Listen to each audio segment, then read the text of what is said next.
তো একটা গুরুত্বপূর্ণ এই বিষয়ে একটা কথা বলবো, তো মনোযোগ দিয়ে শুনবেন। আসলে লাইভ তো করা সম্ভব না সব জায়গা, একটু কাজে আছি বলে এনে বিস্তারিতভাবে শোনাচ্ছি। তো আমরা হলো 3 ভাই। 3 ভাইয়ের মধ্যে এক ভাই মরে গেলে কিছুই যায় আসবে না নে। কিন্তু ভাইটা তো আমার, অথবা যাই হোক, অথবা আমি হই, আমাকে 3 ভাইয়ের মধ্যে মনে কর বাকি যদি এক ভাই মরে যায় তাতে কোনো আমাকে আমার বাপ মার কিছু হবে না নে।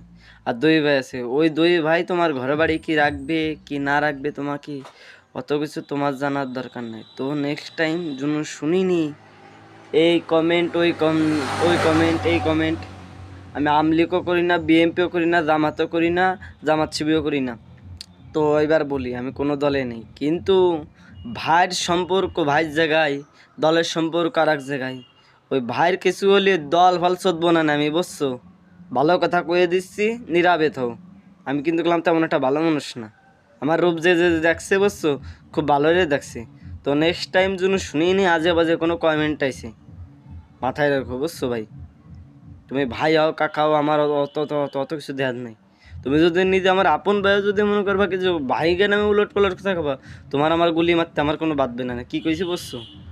জায়গা মতন বেরিয়ে দাস মানে ভাই বেশি চিন্তা কমেন্ট করবা ফিরে। তো আল্লাহ হাফিজ, ভালো থাকবেন, দেখা হবে।